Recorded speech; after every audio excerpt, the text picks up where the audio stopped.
Hello everyone, আজ তোমাদের একটা দই কাতলার রেসিপি দেখাবো। পুরোটাই বাড়িতে তৈরি। রেসিপিটা স্কিপ করো না, ভিডিওটা পুরোটা দেখো। কড়াইতে তেল দিয়ে নিলাম এবং তেলের মধ্যে মাছগুলোকে ভালো করে ফ্রাই করে নেব। লক্ষ্য রাখবে বেশি কড়া করে যেন মাছটা ভাজা না হয়। কড়াইতে ওই তেলের মধ্যেই মাছ ভাজা হয়ে গেলে কুচনো পেঁয়াজ একটু ভাজা করে নেব। এটা আমাদের গার্নিশিংয়ের কাজে লাগবে। এটাকে ঠিক বেরেস্তা বলবো না, তবে ওই বেরেস্তার প্যাটার্নে। তারপরে একটা পাত্রের মধ্যে এই ভাজা পেঁয়াজগুলোকে একটু ছড়িয়ে রাখবো যাতে তেলটা একটু টেনে যায়। এরপর ওই তেলের মধ্যেই গোটা গরম মশলা, তেজপাতা, শুকনো লঙ্কা ফোড়নে দেব, আর দিয়ে দেব পেঁয়াজ বাটা। বলে রাখি, এই পেঁয়াজ বাটাটাকে বেশ টাইম ধরে একটু ভাজা ভাজা করবে।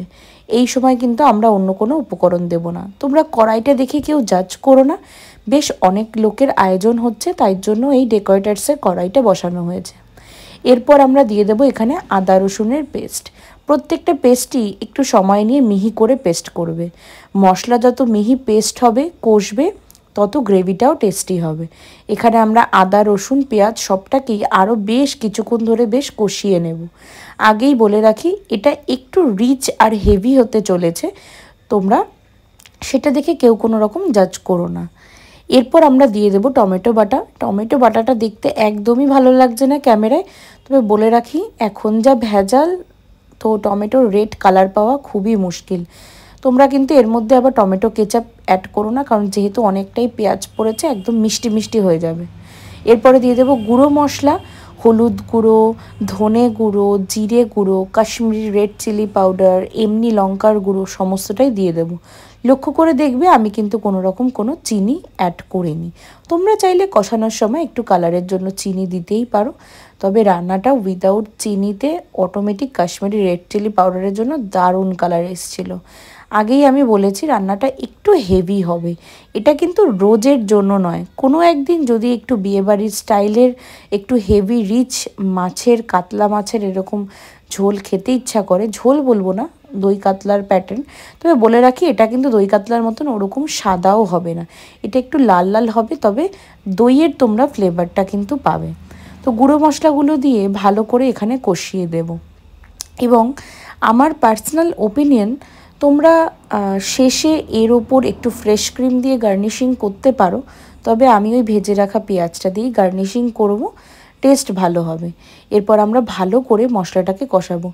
ভিডিওটা কিন্তু খুব তাড়াতাড়ি করা হয়েছে, তবে রান্নাটা কিন্তু এত তাড়াতাড়ি একদমই হয়নি। রান্নাটা করতে মিনিমাম 45 মিনিট লেগেছে, কারণ এই রান্নাটার মেনলি টেস্ট হয়েছে তোমরা যত সময় ধরে এই মশলাটা কষাবে তত সময় ধরে, এবং লক্ষ্য রাখবে মশলাটা যেন পুড়ে না যায়।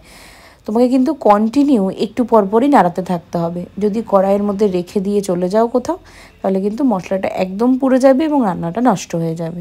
রান্নার একেবারে শেষ পর্যায়ে চলে এসেছি। মশলাটা ভালো করে কষে গেলে দিয়ে দেবো কাজু বাদাম বাটা এবং ফ্যাটানো টক দই।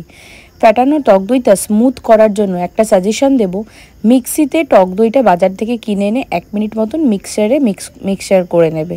এর ফলে কি হবে, দইটা আরও বেশি স্মুথ হবে এবং মশলাটা আরও বেশি টেস্টি হবে। কষে গেলে পরিমাণ মতন জল এবং মাছগুলো ছেড়ে দেব।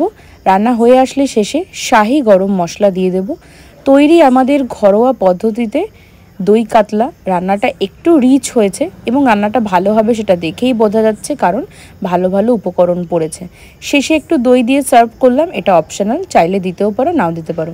গার্নিশ করলাম ভেজে রাখা পেঁয়াজ ভাজা দিয়ে। ঘরোয়া এই দই কাতলার রেসিপিটা তোমরাও বাড়িতে বানিও এবং কেমন খেতে হয়েছে অতি অবশ্যই জানিও। দেখা হচ্ছে নতুন কোনো দিন নতুন কোনো রেসিপির জন্য। ততক্ষণ সবাই ভালো থেকো, সুস্থ থেকো, নিজের খেয়াল রেখো। আর রেসিপিটা কেমন হয়েছে অতি অবশ্যই কমেন্টে জানিও। বাই।